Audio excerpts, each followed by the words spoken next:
Hi everyone, welcome back to Business on the Beach. And this is episode 100. We've made it. We've made it to 100 officially, three-digit episodes. It's amazing. So I thought I would share a bit about the journey really, because if you followed me all the way from the beginning, you will know that Business on the Beach was not always the name of the show. It was not always how the podcast was looking. So back in the day, right, 100 episodes ago, it was called The Raw Show because I use Facebook and social media quite a lot. And at the time, my brand was very different. The business was very different. Everything was in a very different place and very different position from what it is now. Same with me. Same with me as your host, right, Mike? I'm in a different position as well. You know, as things grow, as things develop, as things shift and change, everything has had to move alongside that. Everything's had to move in in line with how I've grown as a person. That is how it works. And over the past, I think the show is coming up to its second year now. So over the past 2 years, things have grown. It's been a bit of a whirlwind, everything from finding out the right tech to use in the beginning. It was a year of wanting to do a podcast before I actually started one because I went through the phases of, like wanting it to be perfect, wanting it to be the best that it could, wanted it to be everything that I wanted it to be right out the gate. And I realized that just wasn't the case. It wasn't possible. And I was comparing myself to others for a long time. And in the end, I just bit the bullet. And thanks to a lot of my friends and family that were all quite supportive of the idea initially, I was like, yeah, well, it's not massively difficult to get started, so you can start it and then see how it goes. And there was this big commitment thing from me because I knew that when I started the show nearly 2 years ago, 100 episodes ago, I knew that when I started, there was a commitment to the journey at that point. There was a commitment to, okay, I've got to do this now. So when you start a podcast, you're essentially media. You're essentially creating something that people want to hear or people find valuable. So I became more of a media company myself rather than just like a solopreneur or just a business owner, that sort of thing. And it felt like it was a commitment to something bigger. And I felt that in order to do that, I had to be consistent. So I entered the world of booking guests. I entered the world of liaising with other companies, how to reach out to people and reach out to companies and reach out to businesses. And then I developed my own style. I developed my way of interviewing. I've developed that over the years. I've had positive comments from guests about the interview style, about his sort of structured yet conversational at the same time. So we can go off on tangents. I share my thoughts, they share theirs. It's a very open-ended conversation around their topic. And lots of people actually liked that. They preferred that as opposed to me just sending them questions beforehand. So it's all developed over time. It's all something that I've had to get used to because I've interviewed people that I never would have been able to interview before. I've never been in this world before, and I'm interviewing people that I literally would never have thought of, never have dreamt of. And as of recording this, the last episode I did was someone that wrote a book on the Bezos letters, right? So these are Jeff Bezos' letters to his advisory board about how he's going to grow the company and the lessons that he took from that. And I would never have even thought of having him on the show, and yet things are taking off. Things are growing more and more and more. I'm being approached by companies about having their sort of influences, if you will, on the show, and it's growing all the time. And I never thought it would be what it is now. I never ever would have dreamt that I'd be interviewing these people. It's pretty surreal, 2 years, and I've gone from interviewing people to realizing, maybe I have something to say myself. I've, over the years, I've developed my own opinions, I've developed my own experiences since starting the show, and I felt like, maybe I have something to say on certain topics. Maybe I can use the voice that I have and talk about things that mean the most to me. So I started launching the solo episodes, a bit like this one that you're listening to now. And it's crazy to think that's where it's going. It's crazy to think that is what's happening, and I can't wait to see what the future holds for the podcast. I'm really, really, really, really grateful for everyone who supports the show, for everyone who tells people about it. I've started to get messages now from people that say they love the podcast, and that's fab. Everything from you've really changed my perspective on things to it just gives me something as a bit of a pep up for that day, all the way through to, I can't believe you had him on the show, or I've had her on the show. It's amazing. And 100 episodes, I've only had one guest on twice as well, which I think that's quite a good thing, considering when I started the podcast as well, like I'm still not a celebrity by any means, but I started from scratch. I had no sense of, okay, I'll just get people on the show and we'll see how it goes. Like, there was no sense of, I'm going to turn this into a massive thing. That was never in the pipeline for me at the time. I love learning from people. I love learning about people as well. And that's what started the show. And it's growing. It's the way it's been. It's the way it's developed. And I'm excited for the future. I'm excited for how it can happen, what sort of things I can start moving into. So yeah, it's surreal. Episode 100. I have had moments when I didn't think I would have made episode 50. I didn't think I'd get there. I have had moments when I've wanted to stop the show.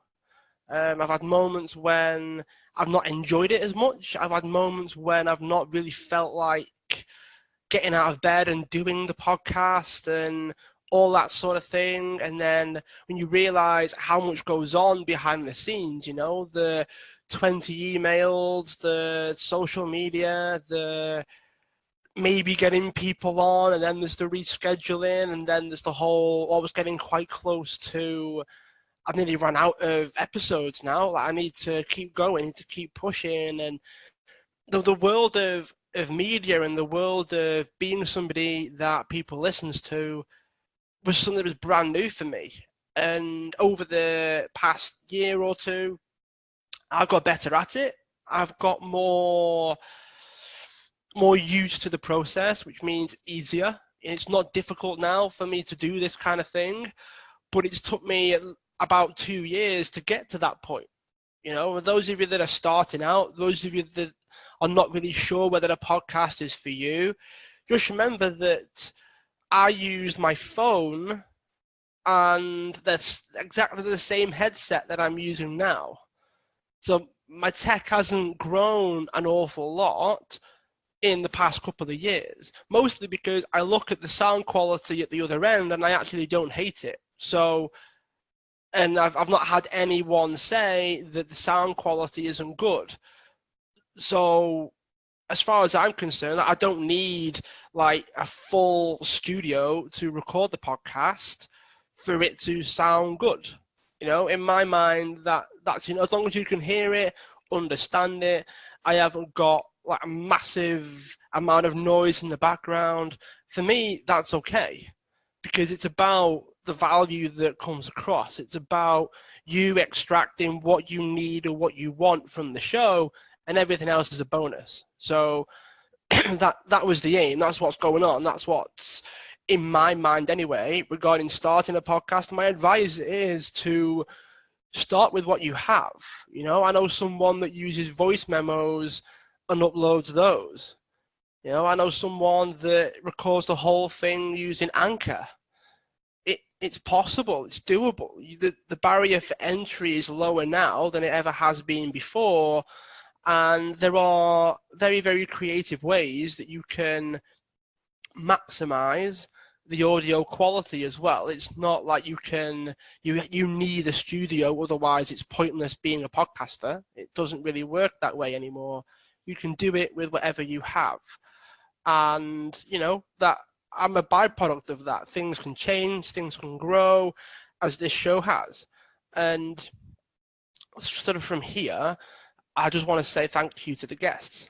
I want to say thank you to everybody, every single one. I've not had 100 guests on, but I've had probably about 80, easily 80 to 90 guests on, and they've all been fantastic. They've all been supportive, all the way from Jane at number 1, all the way through to Steve at 99.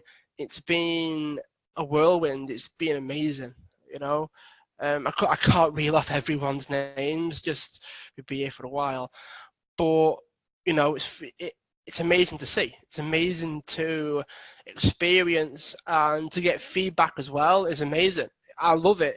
When people say that they love the show, people say that they leave reviews and they enjoy it, they get a lot from the podcast, and it benefits, benefits everybody that listens to it, which is the main thing. That's why I wanted to start the show, was because I wanted to help people and I wanted to learn from people. I understood that I didn't know everything, and learning from others, people more than happy to come on to help the people that tune in. And it's been fab to see. Very, very, very, very humbled and thankful and grateful. And yeah, there's not a lot else to it other than just thank you. It's been a tremendous learning curve for me. I don't like using the words learning curve. I prefer hockey stick, because very often it can actually feel like it's happening quicker than you would like. Sometimes it feels like it's moving too slowly. Sometimes just feeling the repercussions of months of it feeling like it's going nowhere, and then all of a sudden it takes off. And there are so many people that I could name that I've helped. They've been very, very, very generous with their time.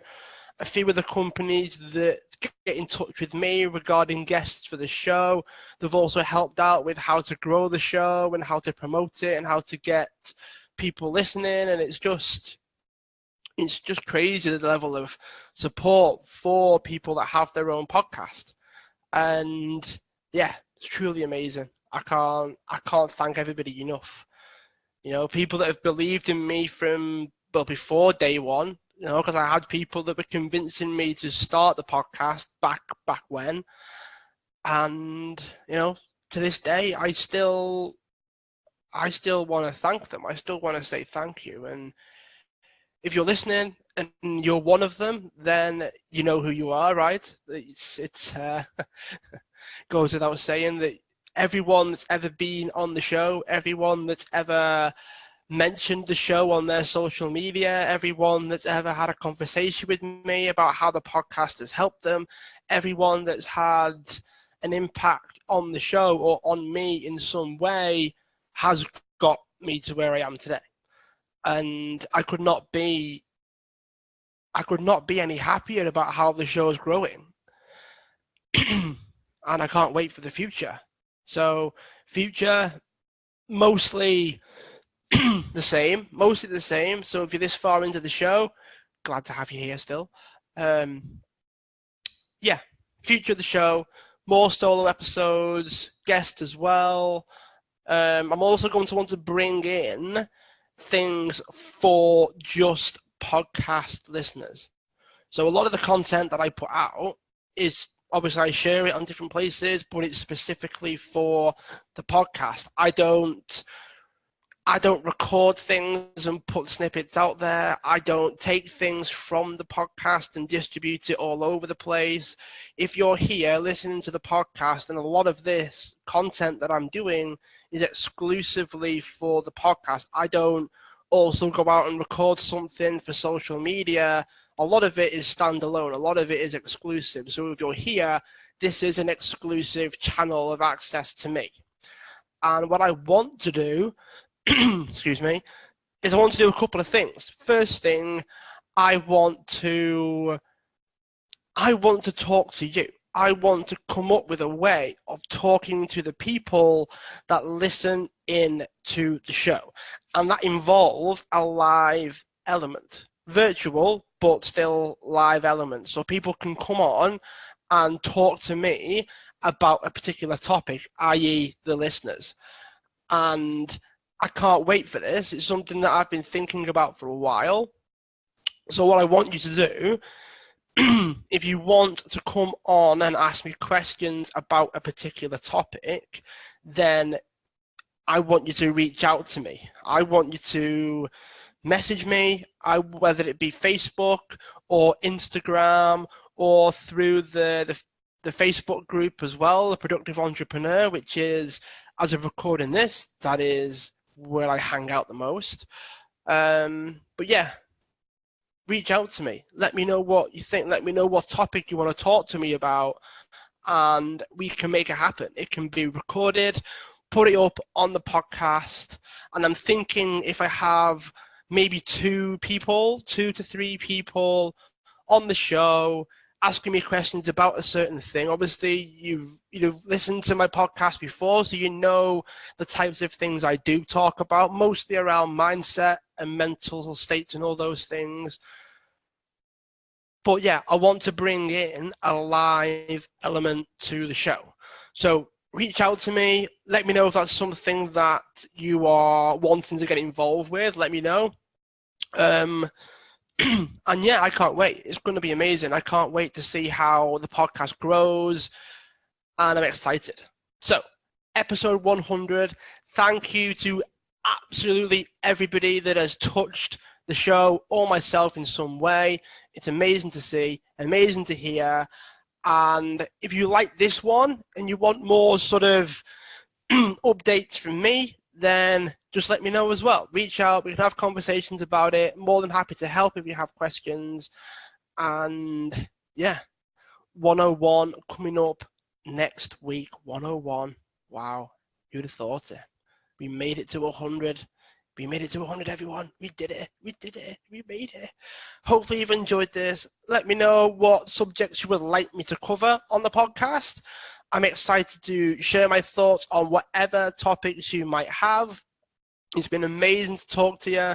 Hopefully you have an amazing day wherever you are in the world, and I look forward to speaking to you all again very, very soon.